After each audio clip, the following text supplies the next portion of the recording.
Kalau gue bayangkan orang Amerika itu sangat dingin ya, sangat individualis kan, barat gitu kan ya. Gue shock juga, nah itu yang bikin gue shock gitu, karena mereka sangat suka ngomong. Iya Nggak? Jadi kalau di Indonesia gitu kan agak sedikit takut gengsi, ya. kayak males gitu ya. Ketemu sama orang yang gak dikenal, sama stranger. Coba bayangin di Jakarta, hey apa kabar? Mau jawab nggak?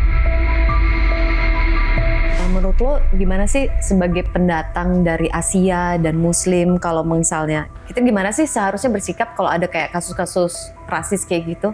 Kalau gue rasa sih emang kita harus speak up sih gitu ya kan, kadang-kadang ketika kita speak up dia tahu dia salah juga gitu. Walaupun kita tidak bisa melakukan itu ke semua orang dan mengharapkan hasil yang baik.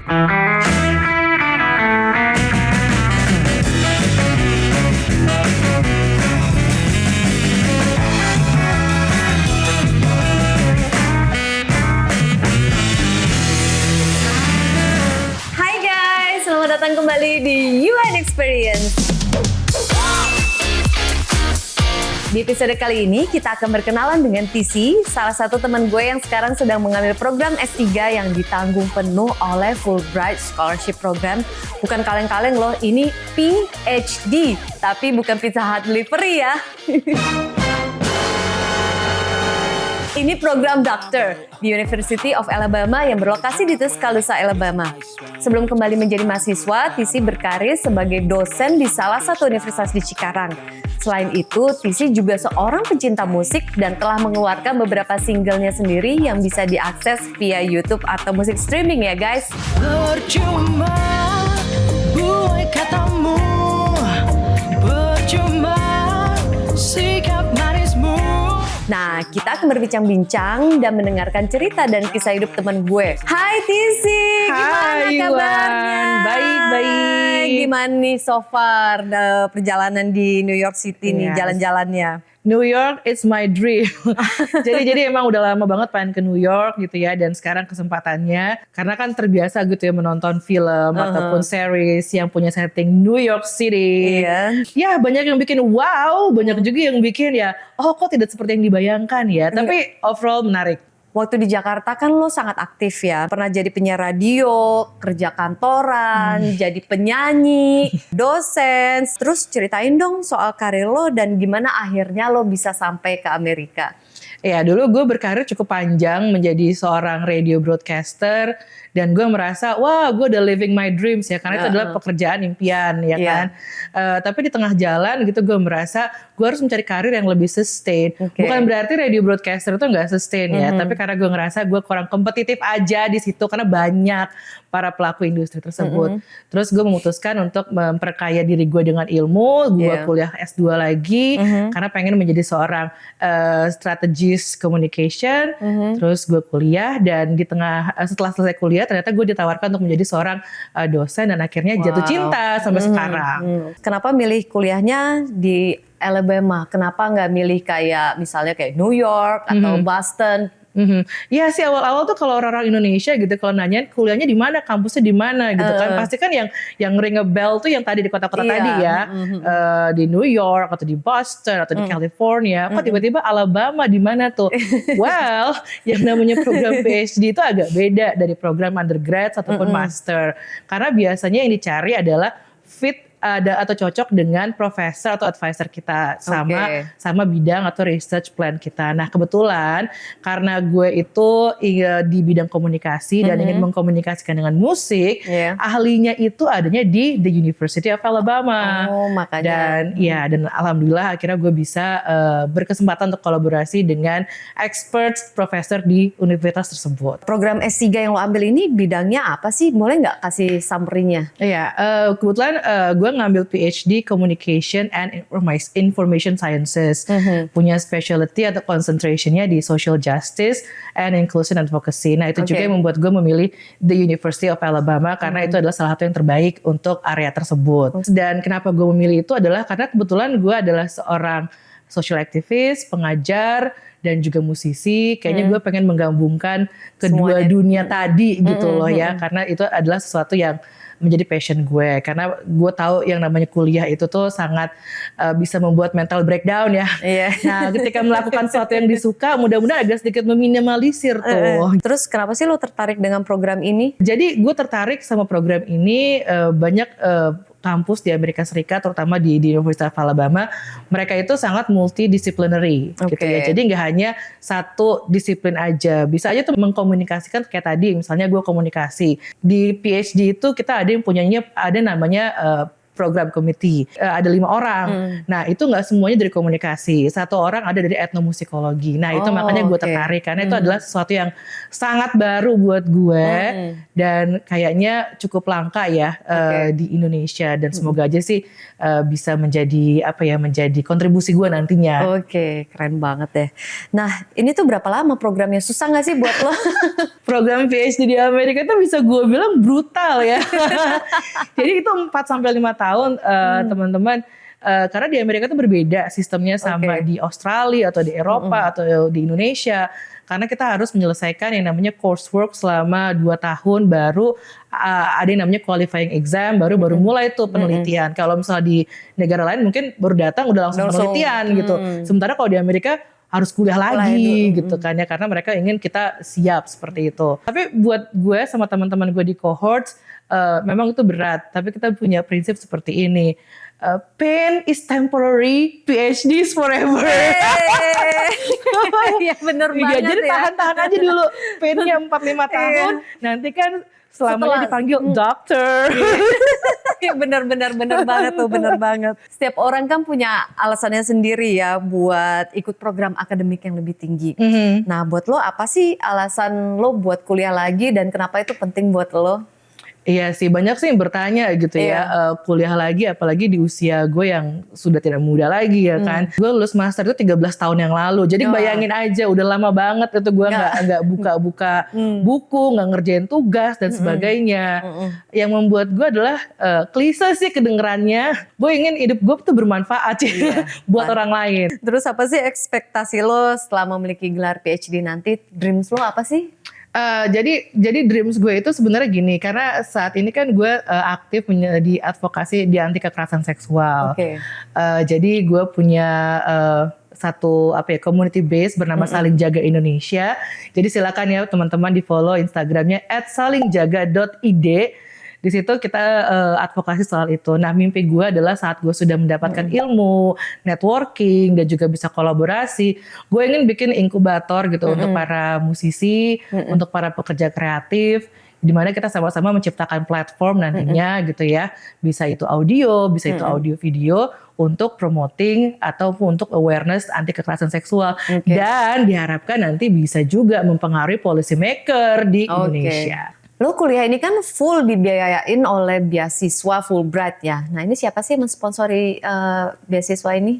Oh, beasiswa Fulbright itu dari US Department of State. Ini sebenarnya adalah untuk tujuannya untuk bilateral diplomasi antara Indonesia dan juga Amerika Serikat gitu. Nah teman-teman, sebelum gue lanjutkan lagi, jangan lupa like dan subscribe channel UN Experience ini ya. Nah, gimana sih ceritanya aplikasi beasiswa lo ini bisa disetujuin? Prosesnya kayak gimana? Berapa lama prosesnya kayak gitu? Ya, gue banyak sekali mendengar kalau Fulbright itu sangat tough dan sangat kompetitif ya. Jadi agak ragu juga gitu untuk ikutan bersaing di beasiswa ini. Buat teman-teman yang tertarik untuk menjadi Fulbright Awardee, itu biasanya udah buka nih teman-teman sekarang ya. Nanti deadline itu biasanya di Februari tahun berikutnya. Jadi sekiranya teman-teman langsung aja ke www.aminef.or.id. Di sana lengkap penjelasannya. Di situ prosesnya itu sekitar 1,5 tahun.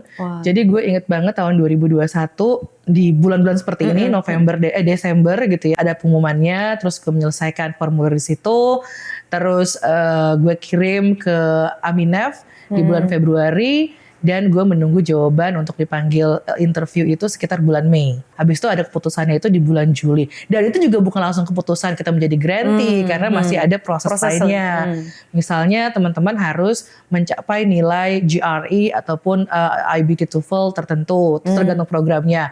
Karena master dan PhD berbeda. Terus nanti akan didaftarkan di universitas pilihan teman-teman dan juga beberapa universitas yang direkomendasikan. Baru deh ketika ada kampus di Amerika Serikat yang menerima teman-teman, itu baru teman-teman resmi dinyatakan sebagai awardee. Nah, beasiswa Fulbright ini kan bukan disponsorin sama pemerintah Indonesia ya. Terus jadi kayak nggak ada kewajiban buat balik ke Indonesia. Kira-kira lo nanti mau balik ke Indonesia atau mau membangun karir di Amerika nih?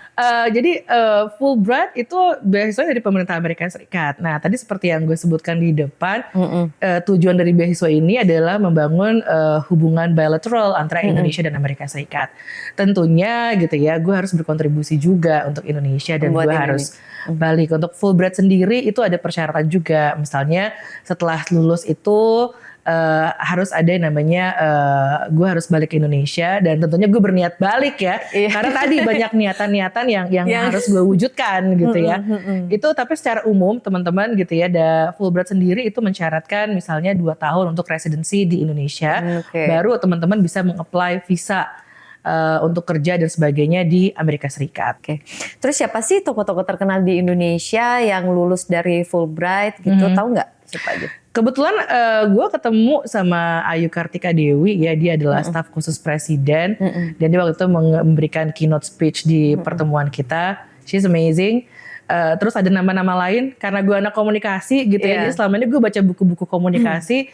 Ada Deddy Hidayat, ada juga Pak Onong, terus juga ada ahli politik komunikasi Bapak Effendi Ghazali dan juga ada Bapak Anies Baswedan. Mereka adalah bekas-bekas Fulbrighter. Dari tokoh-tokoh tersebut ada nggak sih menurut lo yang jadi panutan lo? Terus kenapa? Iya, ada satu yang tadi gue lupa sebutkan gitu ya. Gue jadi ketemu sama seorang Fulbrighter ini. Mungkin nggak dikenal secara luas di kalangan umum, tapi di kalangan pegiat hak perempuan, she's very prominent. Namanya Intan Paramadita. Kebetulan sempat ketemu sebelum gue proses aplikasi dan sebagainya. Dia bikin novel, dia punya inisiatif sekolah pemikiran perempuan, dan gayanya tuh keren banget gitu ya. Jadi gue ngerasa sebagai scholars gitu ya, tidak hanya typical akademisi, tapi lo harus wow gitu kan, punya fashion statement, punya masa yang cukup niche dan juga impactful, dan menurut gue Intan salah satunya. Nah, sekarang kita bahas soal kehidupan di Amerika nih. Kan udah sejak pindah di Amerika ini dari Jakarta pindah ke kota kecil di Alabama. Kenyataannya sesuai nggak sih dengan ekspektasi lo sebelum datang ke sini tuh? Oh, tentu tidak. Begitu sampai ke Amerika Serikat, kok sepi ya?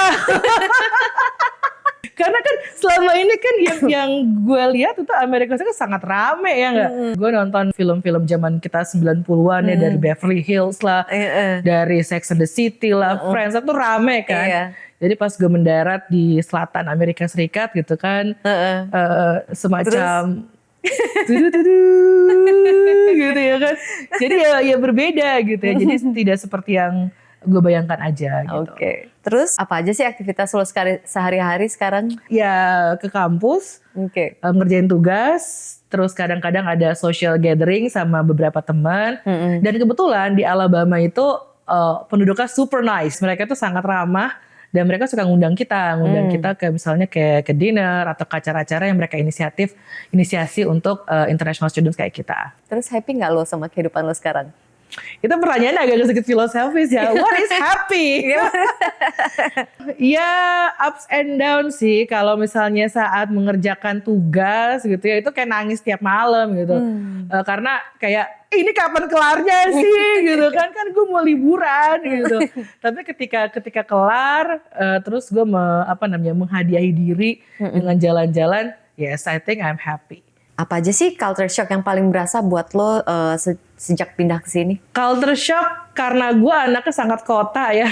Bukan kota yang ada ding-ding-ding. Bukan maksudnya dari Jakarta gitu ya kan. Terus tiba-tiba kan gue berharap, wow, gue bisa nonton konser, wow, gue bisa datang ke kafe nih, ngeliat live music, wow, gue bisa karaokean. Ternyata tidak ada, saudara-saudara. Kalau ada konser, saya tidak tahu itu siapa, ya kan? Ya kan, jadi kalau ada konser pun harus ke kota yang lebih gede banget dan secara secara transportasi, ternyata Amerika Serikat di bagian selatan itu transportasi publik itu tidak sebagus. Jadi memang teman-teman harus punya mobil kalau mau kemana-mana.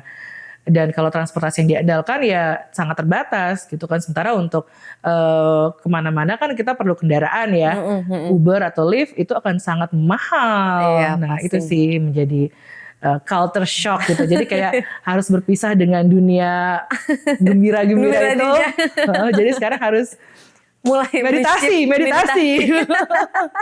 Tapi menurut lu warga-warga lokal di Tuscaloosa itu gimana sih? Iya, itu tuh yang nggak seperti kan, karena kalau gue bayangkan orang Amerika itu sangat dingin ya, sangat individualis kan, barat gitu kan ya.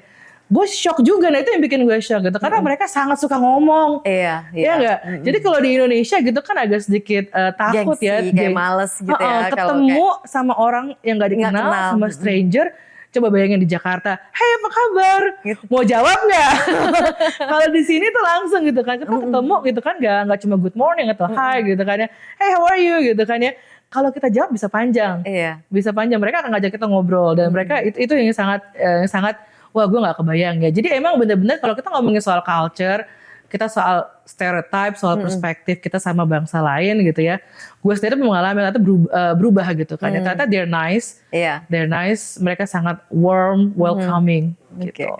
Di Amerika ini kan cukup banyak ya kasus-kasus soal rasis kayak gitu. Terus terutama kayak ke para pendatang. Pernah gak sih lo ngalamin sendiri gitu kayak kasus kayak lo racial kayak gitu? So far sampai saat ini gue belum mengalami ya untuk di Amerika Serikat ya, tapi beberapa teman gitu yang gue tahu gitu ya, apalagi di daerah utara mungkin ya. Cuma ini case by case gitu ya. Mereka mengalami hal seperti itu gitu, apalagi dengan isu sosial yang ada sekarang ini gitu ya. Ketika mereka misalnya menggunakan sesuatu yang mengidentifikasi mereka gitu ya, itu banyak mendapatkan perlakuan kurang mengenakan. Nah kalau di kampus gue sendiri gitu ya, itu sangat ketat sekali tuh. Jadi kita ada yang namanya satu spesifik departemen sendiri, dan juga kita departemen namanya Title IX. Kalau diskriminasi dan segala macam, tinggal melapor dan akan ditindak secara tegas. Kayak gitu komitmen yang dilakukan oleh University of Alabama dan kayaknya sih semua kampus di Amerika Serikat juga menerapkan hal yang sama. Menurut lo gimana sih sebagai pendatang dari Asia dan Muslim, kalau misalnya kita gimana sih seharusnya bersikap kalau ada kayak kasus-kasus rasis kayak gitu? Kalau gue rasa sih emang kita harus speak up sih gitu ya kan. Kadang-kadang ketika kita speak up, dia tahu dia salah juga gitu. Walaupun kita tidak bisa melakukan itu ke semua orang dan mengharapkan hasil yang baik.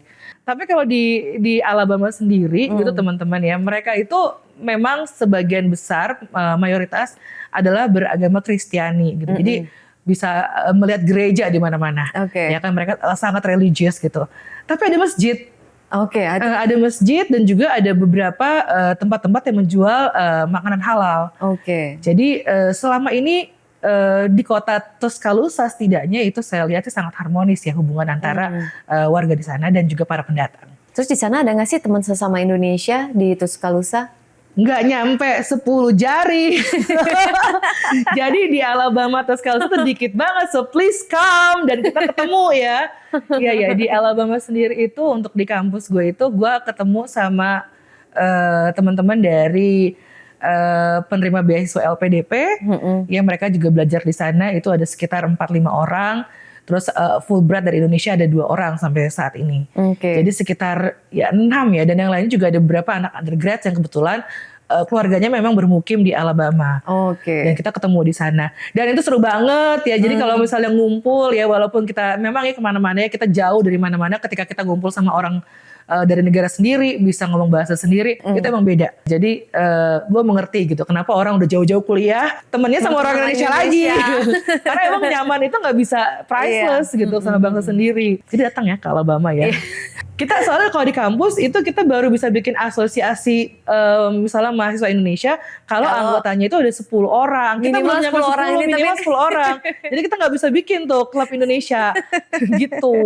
Jangan lupa datang ya teman-teman ya. Sekarang kan lu jauh nih dari keluarga. Program ini lu bakal jalanin selama 4,5 tahun. Gimana cara lu ngobatin rasa kangen sama keluarga sih? Ini kayaknya rada berat nih ya. Iya rada berat. Gue pikir gue siap gitu ya. Jauh dari kenyamanan yang ada. Maksudnya kenyamanan gak hanya keluarga gitu walaupun ada namanya video call, tapi kan beda ya. Apalagi dengan time zone yang berbeda juga gitu. Pasti kan feelingnya beda gitu. Cara ngobatinnya gimana? Ngobatinnya gue masang foto nyokap ya kan, terus adik gue, terus juga kucing. Jadi gue punya kucing kesayangan bernama Cuplis.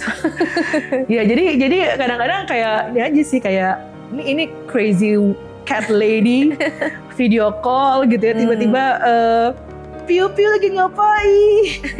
Ya itu sih gitu kan, seperti itu gitu. Tapi it happens, it happens. Don't judge cat lady ya. Oke, teman-teman, tadi di awal kan gue cerita kalau Tisi ini juga penyanyi profesional dan pernah mengeluarkan beberapa single. Yuk kita lihat cuplikan single terakhir ya Tisi sebelum dia balik jadi mahasiswa. Hey, kasih lamaku, berlalulah kamu dari diriku.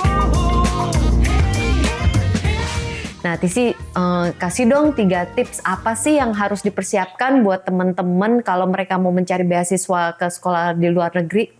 3 ya? 3. Oke, 3 aja nih. Oke. Yang pertama itu kemampuan bahasa Inggris sih, karena teman-teman pasti membutuhkan yang namanya sertifikat kemampuan bahasa Inggris baik IELTS ataupun TOEFL. Dan itu adalah syarat mutlak ya. Jadi teman-teman persiapkan dari sekarang karena skornya ada skor minimal yang harus teman-teman capai. Yang kedua itu adalah you have to know yourself dan apa yang kamu mau gitu. Karena itu akan tertuang di mana, di essay, di personal statement atau motivation letter, di study objective.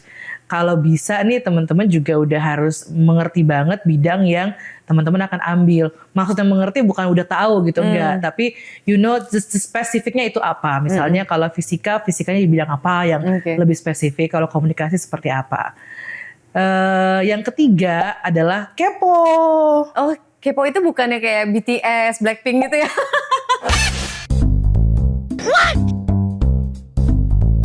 Maksudnya kepo itu adalah cari informasi sebanyak-banyaknya pada tempatnya gitu ya. Jadi kan sekarang udah banyak tuh informasi mengenai beasiswa.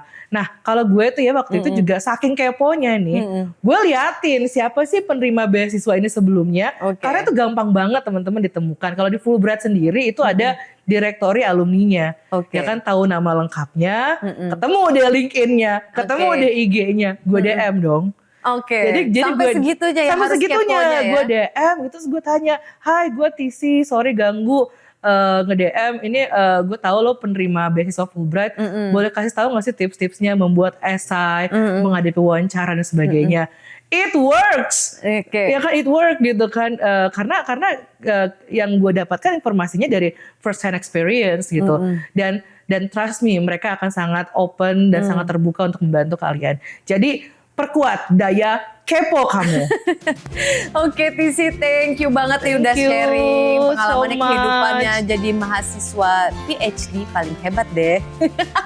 Dan juga tips-tipsnya buat teman-teman yang pengen dapat beasiswa sekolah di luar negeri. Nanti kita sharing-sharing yang lainnya lagi ya. Oke teman-teman, itu tadi interview gue bersama Tisi, teman gue yang sekarang ini sedang mengambil sekolah lagi beasiswa S3 di University of Alabama di Tuscaloosa, Alabama. Jangan lupa like, comment, share, dan subscribe channel UN Experience ini ya. Thank you for supporting my channel. I'll see you next time. Bye-bye.